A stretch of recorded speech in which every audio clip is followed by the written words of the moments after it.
타고난 팔자라는 말을 별로 좋아하진 않지만 제 이번 생은 정말 결혼과 인연이 없는 게 맞는 것 같아요.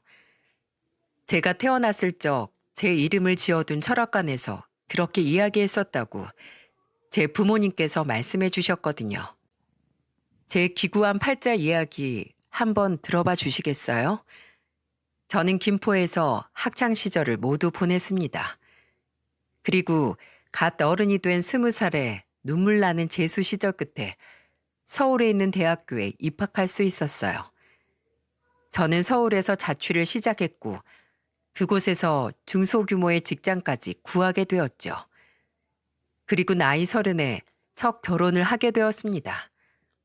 회사 거래처 직원으로 만난 아내와 말이에요. 여보, 그 반찬 식탁에 떨어뜨린 거잖아. 먹지 마. 떨어뜨린 지 3초 만에 주우면 괜찮아. 맛만 좋네. 저 대화만 봐도 아시겠죠? 아내는 무척 털털하고 발랄한 성격을 가진 여자였습니다. 한 번은 카페에서 이런 일도 있었어요. 저희 옆자리를 지나가던 사람이 모르고 컵을 바닥에 떨어뜨렸는데 그 음료가 아내에게 조금 튀어버렸죠. 어머, 어떡해. 죄송해요. 다치신 데는 없어요? 옷엔 안 묻으셨고요. 괜찮아요. 옷이야 빨면 되죠 뭐. 어머, 커피 맛이 좋네요. 역시 이 집이 맛집이에요. 그죠? 당황한 그 사람과는 다르게 아내는 손가락에 묻은 커피 방울을 쭉 빨더니 오히려 그 사람에게 빙구 같은 웃음을 지어 보이더군요. 그 모습을 보는데 참 낙천적이다 싶기도 하고 대단하다 싶기도 해서 저는 그만 픽 하고 웃어버리고 말았습니다. 저는 그런 아내가 참 좋았어요. 매사에 스트레스가 많던 저와는 정반대인 사람이었으니까요. 살갑지 않은 저와 여동생만 보고 사시던 저희 부모님께서도 아내를 좋아하시긴 마찬가지였습니다.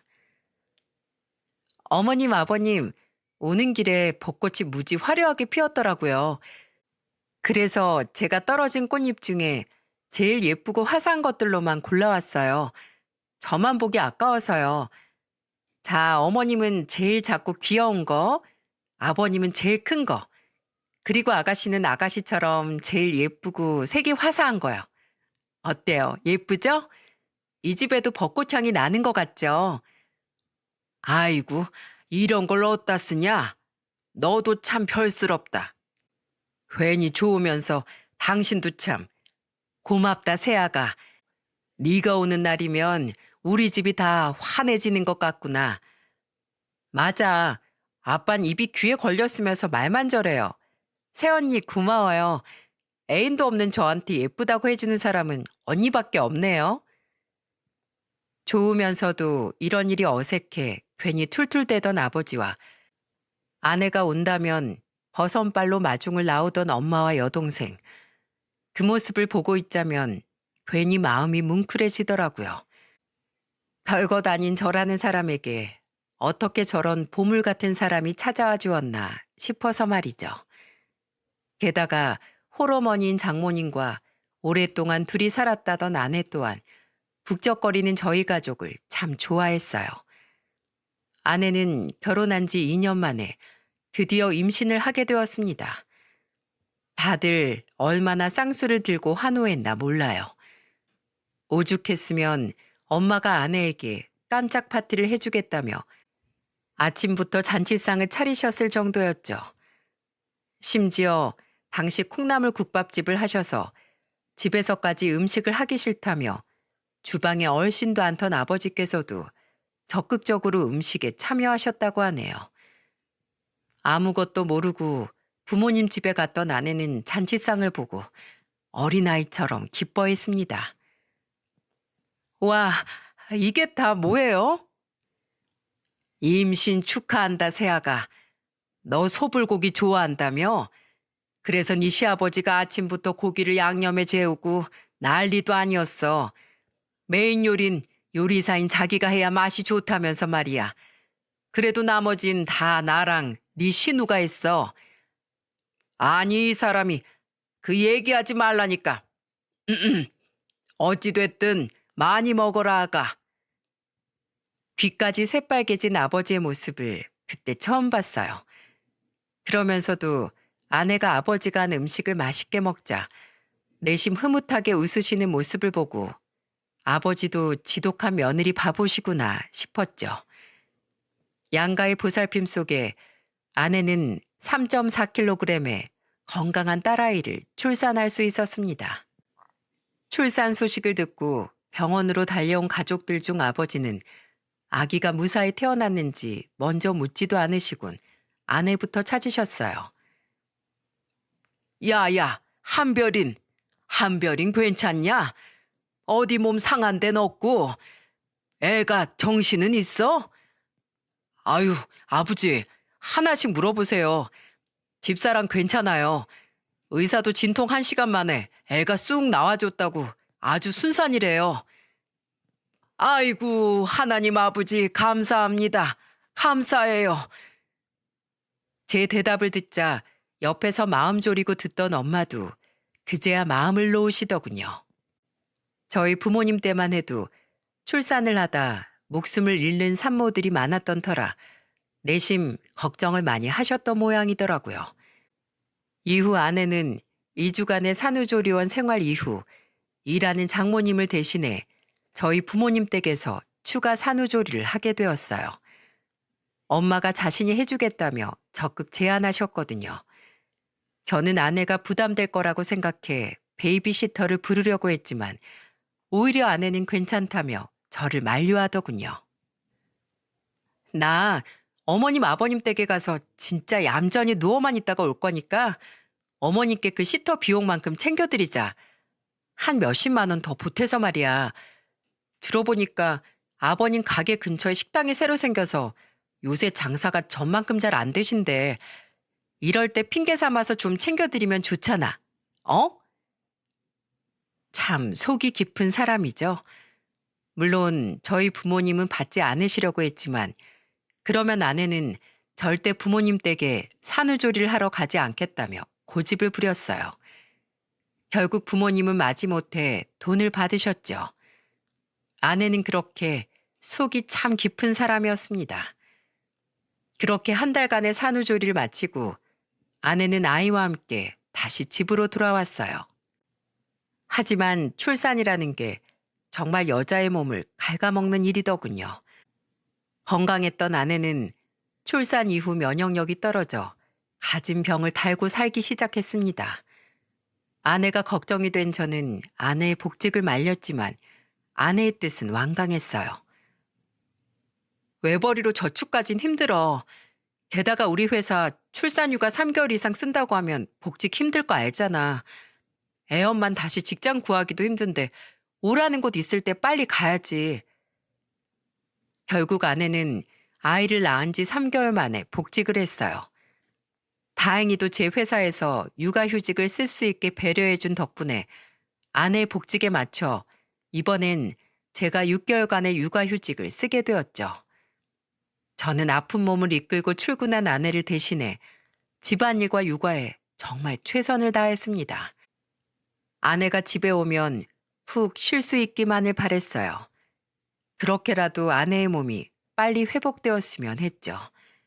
하지만 그랬으면 안 되었던 겁니다. 저는 무슨 수를 써서라도 아내가 복직을 못하게 막았어야 했어요. 아내가 복직한 지 3달이 지났던 어느 날이었습니다. 제 휴대폰에 모르는 번호로 전화가 한 통 걸려오더군요. 이한별 씨 보호자 되십니까?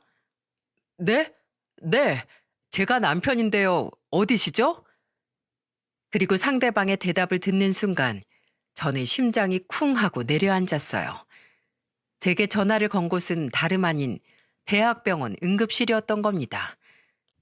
병원 측 말로는 과로로 인한 지주막하 출혈이라고 하더군요.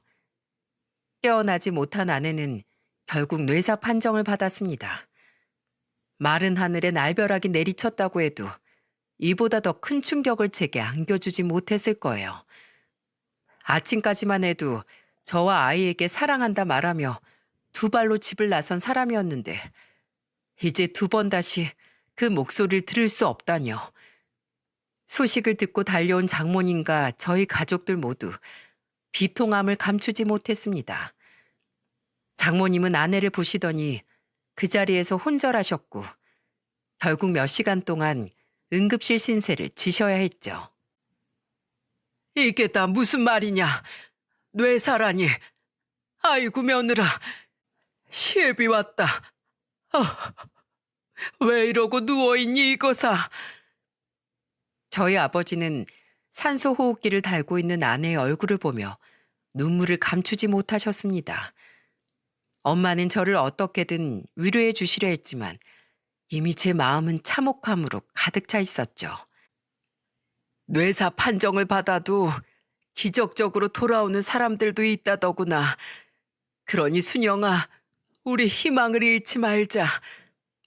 아니요, 저도 다 찾아봤어요, 엄마. 뇌사 판정 받은 사람들은 짧으면 며칠, 길어야 한 달이래요. 저 이 사람 없이 어떻게 살아요? 네?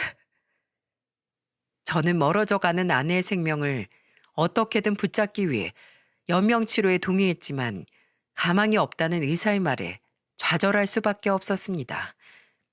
아기는 제 마음도 모르고 품에서 울어댔고 결국 엄마가 아기를 집으로 데리고 가 봐주시게 되었어요.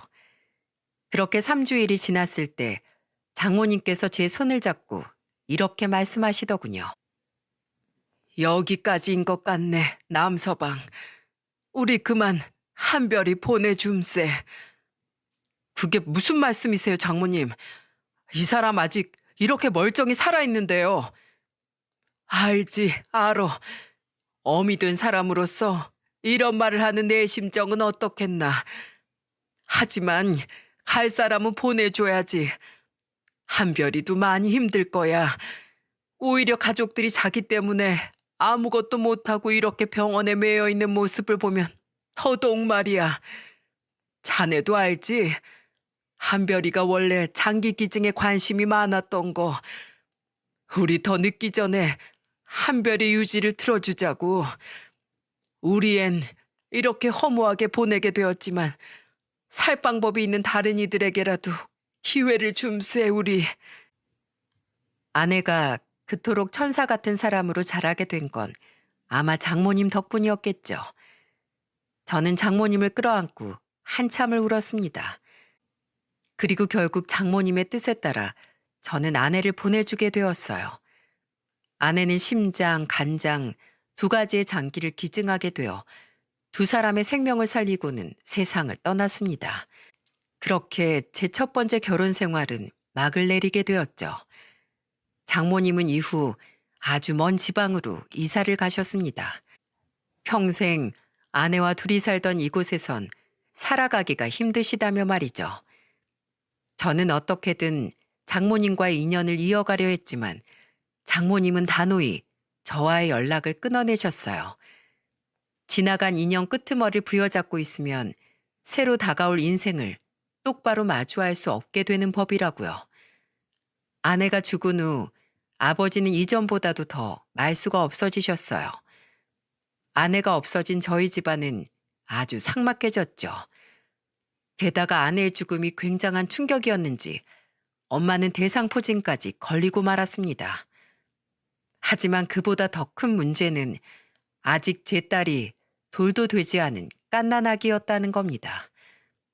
아직은 육아휴직 중이었지만 그마저도 3개월이면 끝이 날 테고 이후엔 어떻게든 돈을 벌어야 할 텐데 어떻게 해야 하나 고민이 많았죠.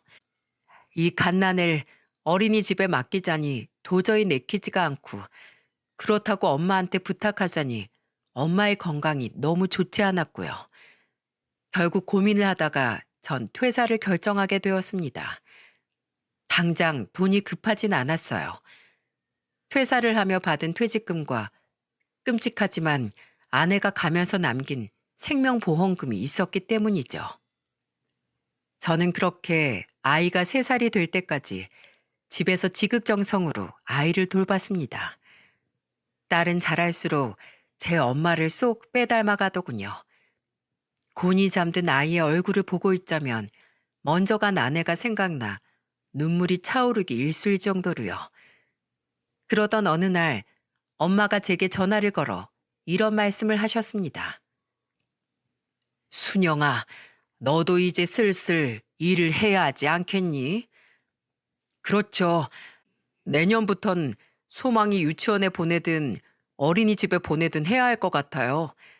그래도 회사보단 제 가게라는 게 시간을 자유롭게 쓸 수 있을 것 같아서 남은 돈으로 자영업을 알아보려고요. 애 하원을 가게로 시키면 되니까요.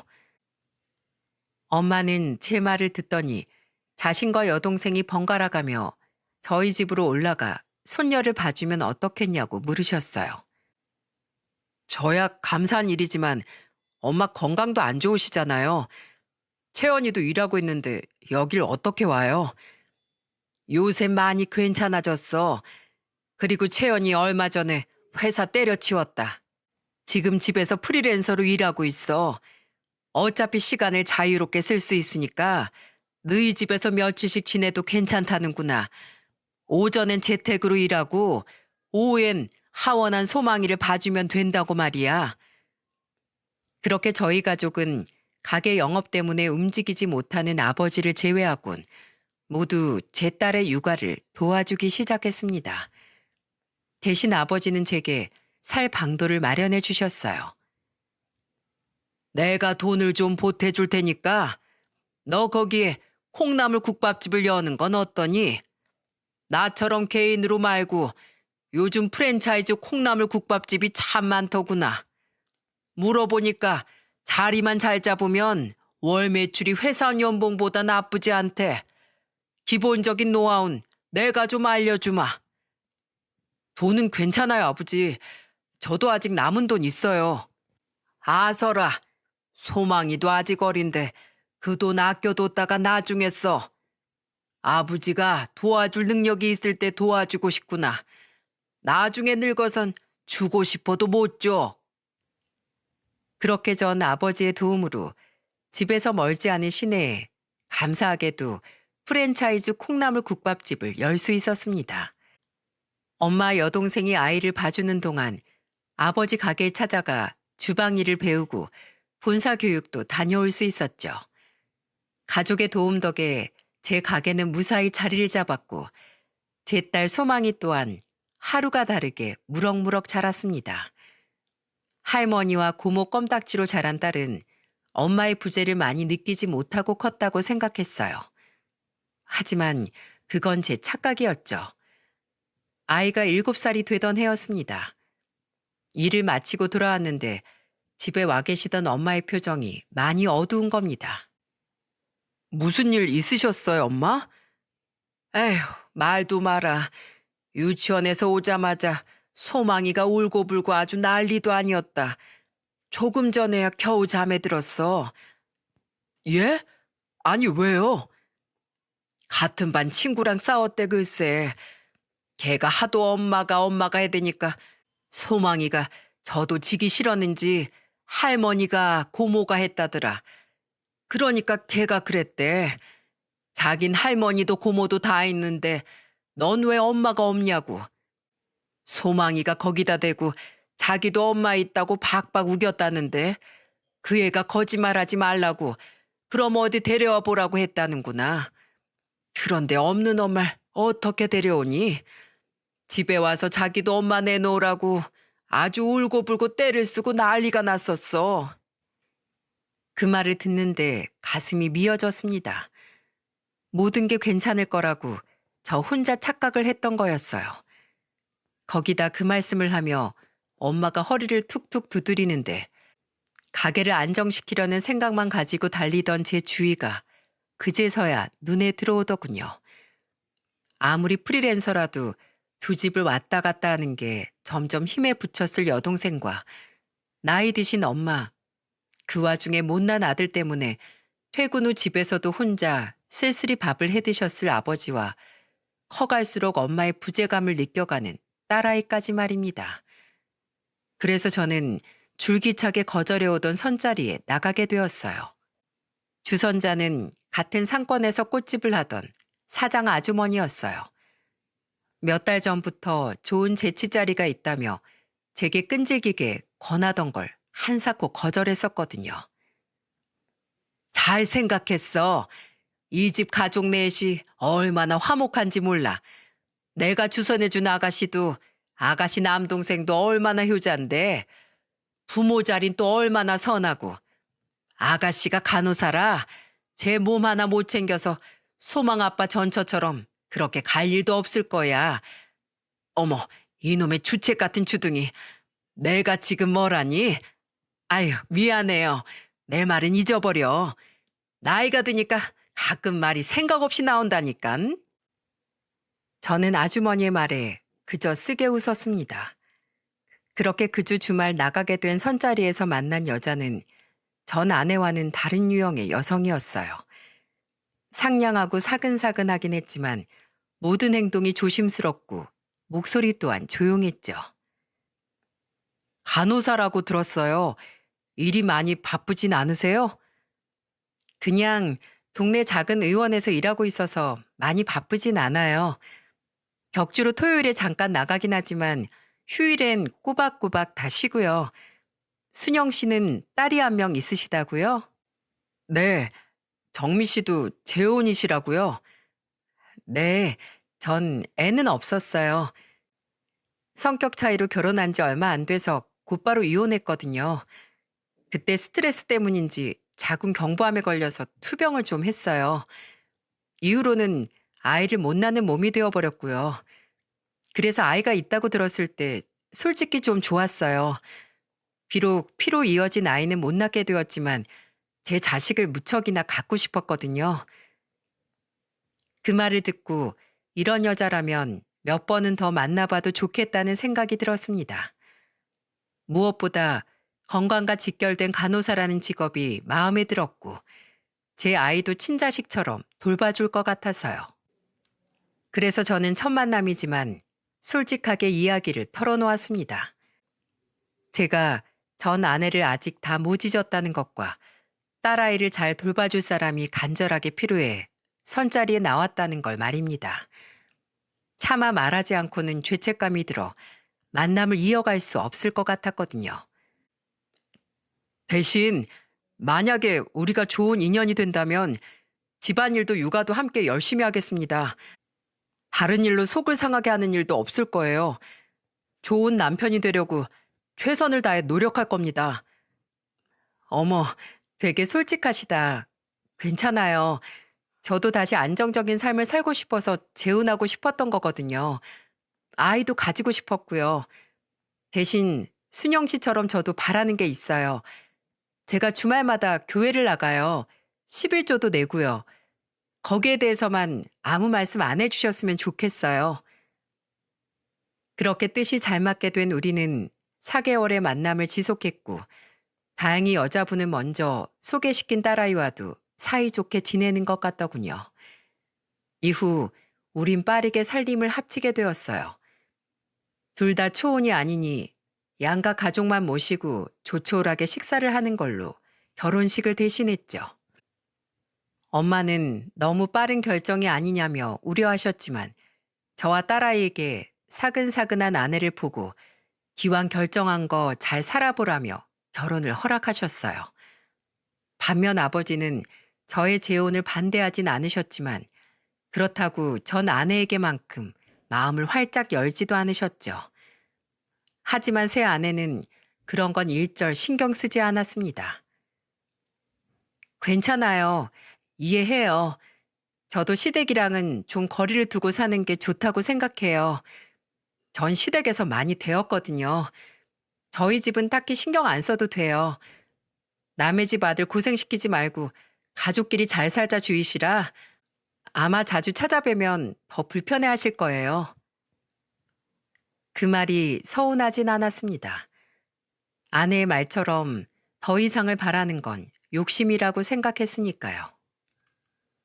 그렇게 6달이 지났고 해가 바뀌어 딸아이는 초등학교에 입학을 하게 되었습니다. 딸아이는 엄마 하며 아내를 잘 따르더군요. 처음으로 원 없이 불러본 엄마라는 말이 무척이나 좋은 것 같았어요. 엄마가 생겼다고 너무나도 좋아하는 딸의 모습을 보니 역시 재혼하길 잘했다 싶었습니다. 그래서 저는 딸에게 잘해주는 아내에게 고마워 결혼 전 아내의 말대로 교회에 관련된 이슈들은 아무것도 건드리지 않았어요. 평소 아내의 씀씀이를 보니 그리 해픈 것 같지도 않아 자유롭게 쓰라며 통장 관리를 모두 맡겼죠. 혹시 11조를 낼 때 제 눈치를 볼까봐 말이에요. 물론 한마디를 덧붙이긴 했죠. 당신이 알아서 적정선을 지킬 거라고 믿어. 고마워요. 믿어줘서 알뜰하게 아껴서 잘 쓸게요. 아내 또한 그런 제게 고마워했죠. 아내는 육아도 병원 일도 야무지게 해냈습니다. 딸아이에게 극진한 정성을 보이진 않았지만 그래도 아이와 함께 최대한 많은 시간을 보내려 노력하는 것 같았어요. 그 모습만으로도 너무 고마워 밤늦게 집에 들어오는 일이 많았던 저는 아내를 대신해 많은 집안일을 분담하려 노력했고요. 그 주 일요일도 평소와 마찬가지로 아내를 교회에 보내고 딸아이와 집에서 시간을 보내고 있는데 아이가 TV를 보며 뭔가를 중얼거리고 있더군요. 뭘 저렇게 혼잣말로 중얼거리나 싶어 자세히 들어보았더니 글쎄 아이가 성경 같은 걸 외우고 있지 않겠어요? 그런데 그 내용이라는 게 조금 이상했습니다. 예수나 그리스도라는 말 대신 우리 총회장님이 이르시길 이라는 말을 하는 거예요. 분명 내용은 교리에나 나올 법한 말들이었는데 말입니다. 저는 딸에게 조심스럽게 물어보았습니다. 소망아, 그거 어디서 들은 거야? 갑자기 그런 건 왜 읊고 있어? 그리고 딸아이가 제게 해준 대답은 제게 엄청난 충격을 안겨주었어요. 고작 8살인 딸아이는 울먹이는 투로 제게 말하더군요. 새엄마가 자기 전에 종종 읽어주는 거야. 나도 외우기 싫은데 새엄마가 이거 제대로 안 외우면 나한테 안 좋은 일이 생길 거래. 뭐라더라? 구원을 못 받는다나? 아빠, 새엄마 좀 이상해. 꼭 아빠 없을 때만 밥 먹기 전에도 총회장님한테 기도하고 먹으라고 하고 아빠 있을 땐 안 그러고 평소엔 나한테 화 안 내는데 내가 이런 거 외우기 싫다고 하면 그땐 꼭 무서운 표정을 지어. 내가 말 잘 안 들으면 새엄마는 아빠랑 나 안 볼 거래. 나 일부러 이거 안 외우는 거 아니고 정말 잘 안 외워지거든? 그러니까 아빠, 새엄마가 내가 말 안 듣는다고 해도 믿지 마. 알았지? 난 새엄마 말 잘 듣고 있어. 이거 봐. 어떻게든 외우려고 이렇게 열심히 하잖아. 그러니까 새엄마 집 나가지 말라고 해. 어? 결국 딸아이의 눈에서 눈물방울이 뚝 하고 떨어지는데 정말 미칠 것 같았습니다. 아이야 아직 어리니까 겨우 생긴 엄마가 없어질까 무서워서 제게 저런 말을 한 것 같은데 평소에 얼마나 아이에게 저런 몹쓸 소리를 했으면 애가 저렇게 겁에 질려 있겠어요. 게다가 아이의 말을 듣고 나니 너무도 이상하더군요. 왜 굳이 저 몰래 성경 공부를 시켰던 건지, 게다가 그 총회장이라는 건 다 무슨 말인죠. 우선 저는 그날 집에 들어온 아내에게 아무 일 없던 것처럼 태연하게 굴었습니다. 그리고 다음 날 눈을 뜨자마자 전날 휴대폰으로 검색했던 흥신소를 찾아가 아내의 뒤를 캐달라고 의뢰했어요. 그달 들어온 카드 매출금을 아직 아내에게 보내지 않았던 게 얼마나 다행이었는지 모릅니다. 안 그랬으면 당장 저런 일에 지불할 큰돈이 제게 없었을 테니까요. 이후 흥신소 직원의 연락이 오기까지 최대한 티를 내지 않기 위해 얼마나 많이 아내의 눈치를 살폈나 몰라요. 당신 이번 달 가게 카드 매출금 아직 나한테 안 보냈더라? 적금 나가야 되는데 무슨 일 있어? 어? 그게 카드사에 무슨 전산 오류가 있었다나 봐. 곧 입금 되겠지. 그래? 알겠어. 들어오면 최대한 빨리 나한테 보내줘. 평소엔 잘 하지도 못하던 거짓말을 하느라 정말 진땀을 뺐습니다. 그렇게 일주일간 인고의 시간을 보내고 드디어 흥신소 직원에게서 연락이 왔어요. 그리고 직접 만나 자료를 건네며 제게 아내의 숨겨진 진실을 이야기하는 직원 앞에서 저는 망연자실할 수밖에 없었습니다. 남순영 씨, 이거 아주 순진한 분이시네. 사기 결혼 당하셨어요. 이 여자 가족들도 전부 다 한패예요. 이 여자 소개시켜준 사람 있죠? 그 사람도요. 죄다 같은 이단교에 다니는 사람들이라고요. 남순영 씨를 물주로 삼으려고 접근한 겁니다. 아내는 제게 처음부터 작정하고 접근한 거였어요. 그런데 그 이유라는 게 아주 기가 차더군요. 아내분이 다니는 사이비는 1년 동안 한 명이라도 전도를 못하면 벌금을 내야 한대요. 그게 몇 년이나 쌓이다 보니까 헌금 내랴 벌금 내랴 빠듯했겠죠. 그래서 거기 사람들이랑 짜고 남순영 씨한테 소위 말해 공사를 친 겁니다. 이미 남순영 씨가 어떤 사람인지 어떤 여자를 필요로 하는지 다 알고 접근했을걸요? 그리고 남순영 씨 따님 있죠? 어린애 포교하는 일이 성인 한 명 데려오는 일보다 훨씬 어려워요. 어린애를 데려가면 포상금까지 준다더군요. 그래서 대개 따님을 미리미리 세뇌시키려고 했을 겁니다. 그리고 그 집 가족들도 잘 안 만나시죠? 그거 그 여자 진짜 가족 아니에요. 물론 그 여자 진짜 친부모, 친동생이랑 이름, 나이는 다 같게 말해놨을 텐데 아주 철저하게 거짓말한 겁니다. 그 여자 가족한텐 이미 몇 년 전 이혼당할 때 같이 절연당했어요. 자기 친부모랑 전 남편 재산을 모두 교회로 빼돌리다가 걸렸거든요. 정말 아찔했습니다. 비록 6개월이지만 그 여자에게 집안의 재산을 맡겼던 게 생각이 나서요. 다행히 남은 전 아내의 생명보험금은 제 통장에 있었지만은요. 아무튼 남순영 씨 돈 관리 맡겼다고 하셨죠? 그 돈들 다 이미 그 이단교회 아래로 들어가 있을 겁니다. 저는 그 길로 은행으로 가 아내에게 이체했던 내역을 통장에 전부 정리했습니다. 전부 다 합치니 6개월간 아내에게 보낸 돈이 2,500만 원가량 되더군요. 저는 통장 내역 복사본을 전부 뽑아놓았고 왕복 2시간 반 거리의 부모님 댁에 하교한 딸아이를 맡기고 왔습니다. 그리고 집에서 아내가 퇴근하기만을 기다렸어요. 깜짝이야.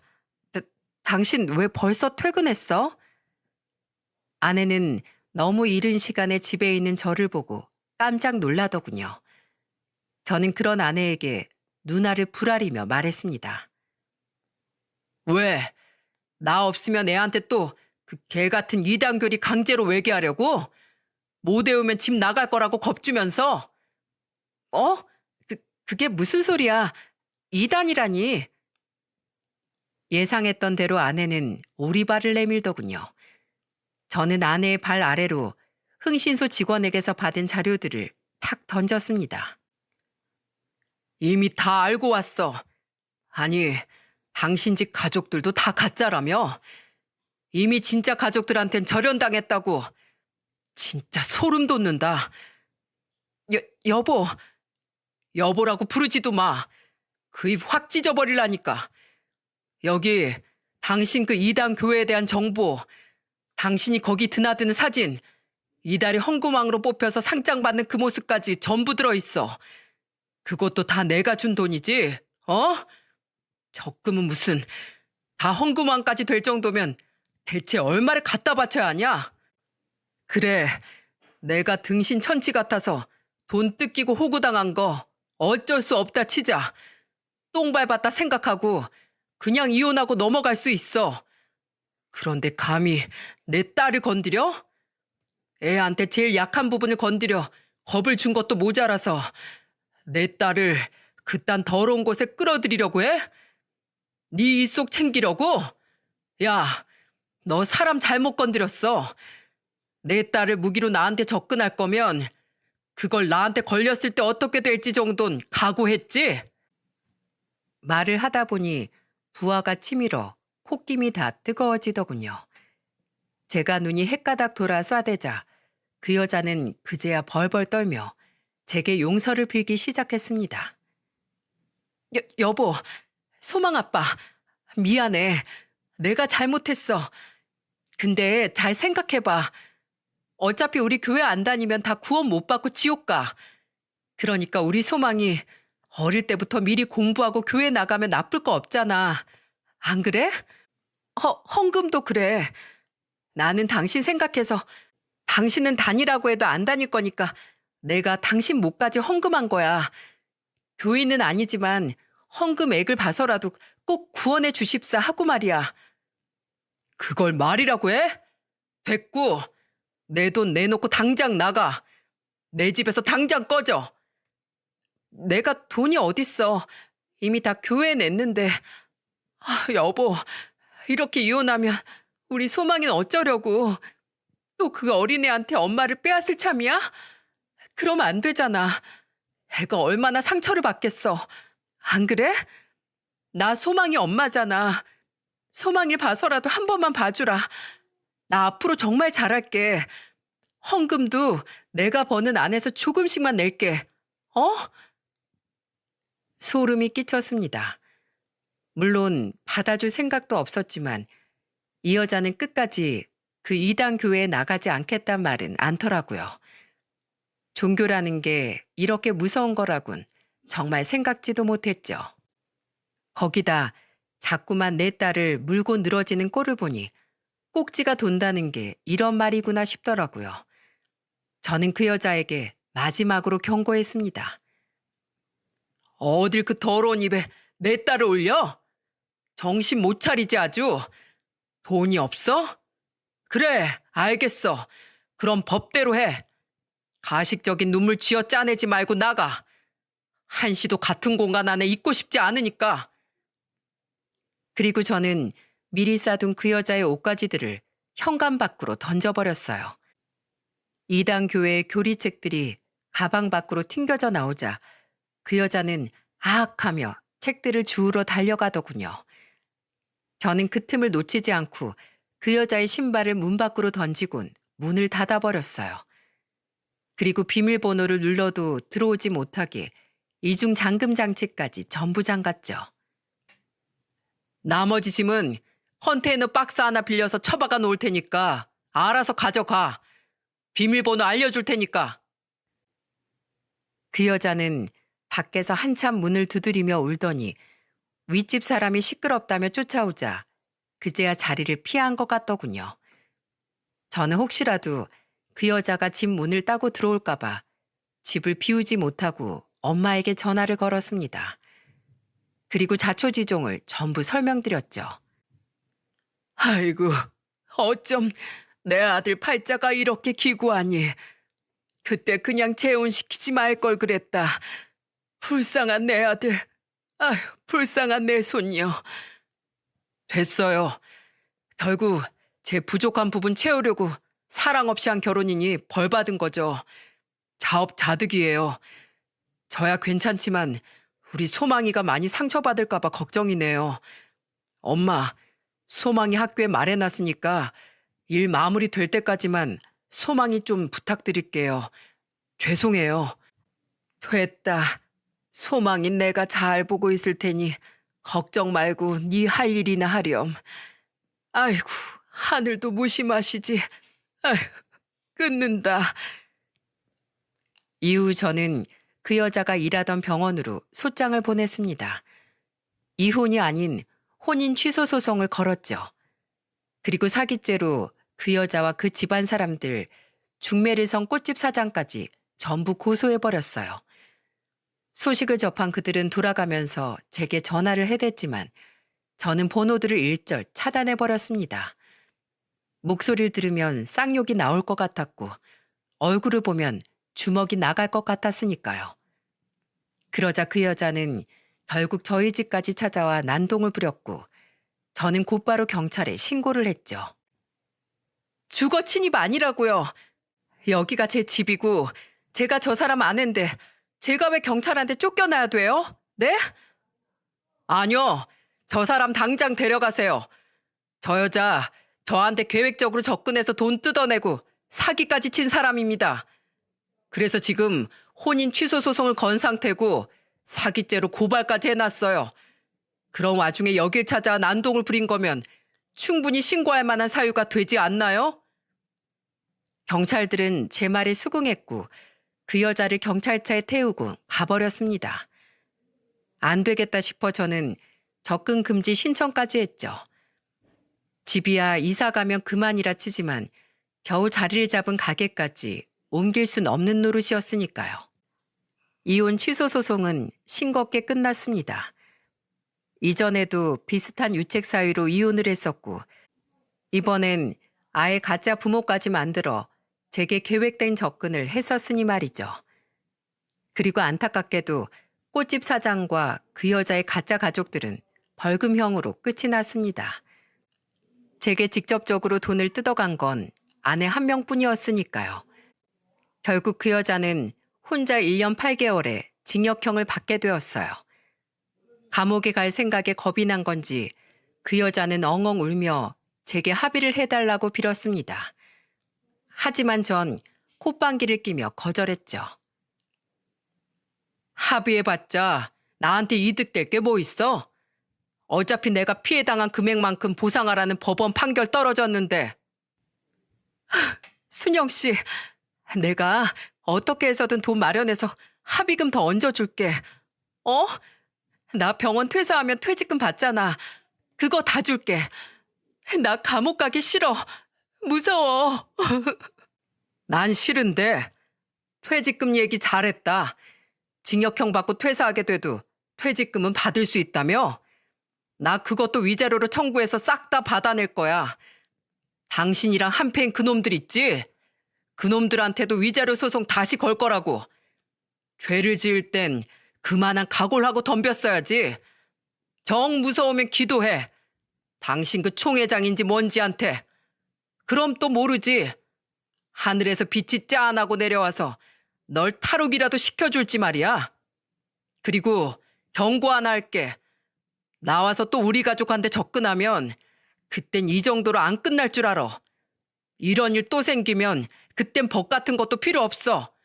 너 죽고 나 죽는 거야. 알았어? 2번 다시 내 눈에 띄기만 해.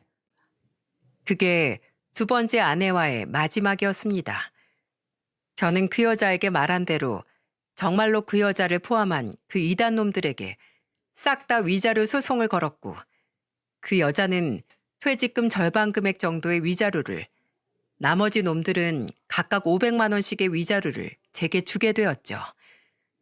그렇게 1년이 지났습니다. 그동안 제 주위엔 많은 것이 바뀌었어요. 우선 저는 더 이상 딸아이에게 엄마를 만들어주는 일을 포기했습니다. 대신 아이에게 먼저 하늘로 간 친엄마가 얼마나 좋은 사람이었는지, 딸아이를 얼마나 예뻐했는지 자기 전 매일같이 얘기해 주었어요.